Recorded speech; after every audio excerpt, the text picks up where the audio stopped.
Hey YouTube, this is David, the Georgia photographer. Today, we're going to talk about a lens and why my iPhone's laying on the handrail.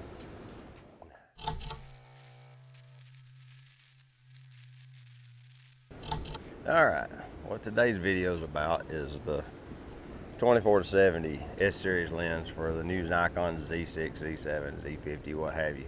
The Z-series mount 24-70 f4. This is considered their kit lens, and the kit lens isn't really typically looked on with a lot of favor. Well, Nikon has basically went above and beyond what they're used to doing and produced a kit lens that's high quality, as well as producing really good results in a small package that's not very heavy. It performs really well. It has reasonable bokeh, for lack of a better term.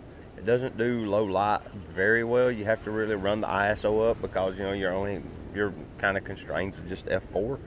But all in all, this lens does a really good job for a kit lens. And if you were to be shooting, say, in a studio environment, for instance, you could use this lens to great effect in a studio environment.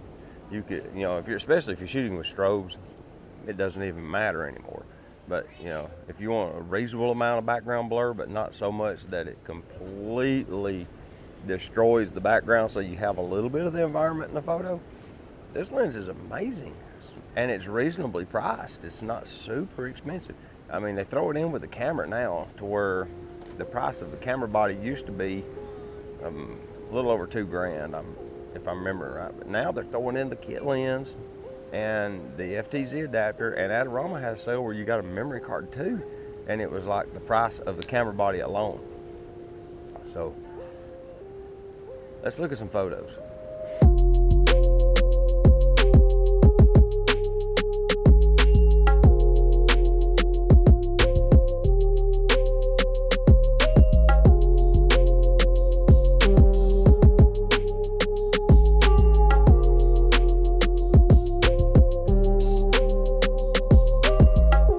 Coming to you today from Palm Shores, Florida, and I'm down here on the beach, so this will be a good test for the noise reduction of the microphone.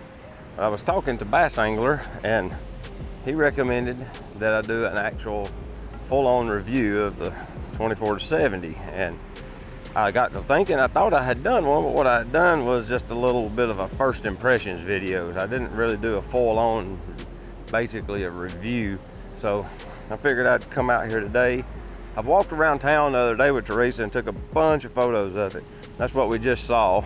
And figured I'd let you see that for a walk-around lens, this thing it's hard to beat. It really is.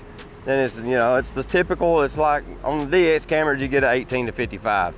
It's the equivalent field of view to that.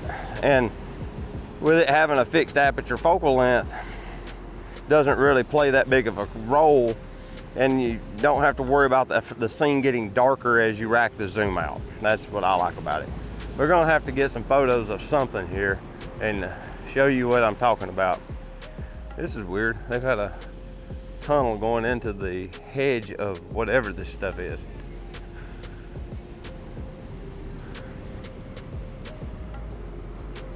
See right here? It's opening in the bushes. Wonder what's back in there. Looks like it's a pass-through to the other side. Interesting. But this lens compresses down for storage. Yeah, it's got bug bit in January. That's terrible. This lens compresses down for storage. It's one of those lenses that has a storage position. But it's about 2 3/4, 3 inches in diameter, and it's about 5 inches long, racks out to about 7.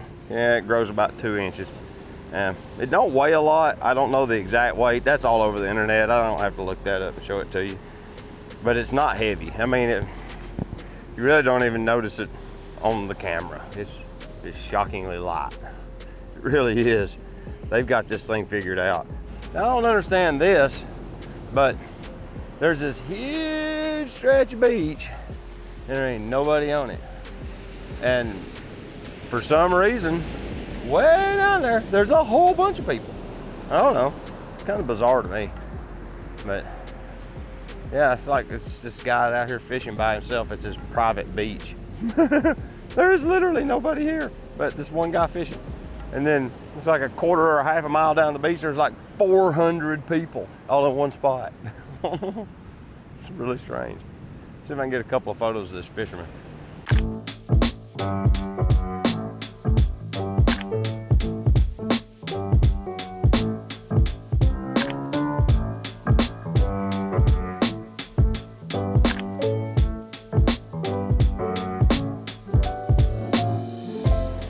Focus is quick and sure. It doesn't hunt focus. Every once in a while it'll run in and back out. But for the most part, it just runs right up to the focus point. I really can't find much bad to say about it. The pictures speak for themselves. On the Z6 with this low megapixel sensor, the photos are just phenomenal. I mean, it's hard to understand how they got the lens so good. Somebody speculated at some point that they weren't sure if Nikon hadn't actually went into the software and was doing things with the software to make the images look better. And if they are, they're doing it right. They do, they look really good. So that's really all I got to say about this lens. It doesn't take long to brag on it because it just works. I mean, it's a little expensive in my book. I think it's a little over $1,000 for this lens because, you know, it's f4. You know, the f2.8, that's the lens everybody's going to be picking now. So this is going to be like the unsung hero. But I'll be honest with you, if you're a working photographer and you're going to shoot the Z series cameras, that'd probably be the one I'd have. Mainly because it's lighter, smaller, it's razor sharp. It performs. It just works. So with that, this is David, the Georgia photographer. I appreciate you watching. And until next time, get your camera out and go take a picture with it, all right?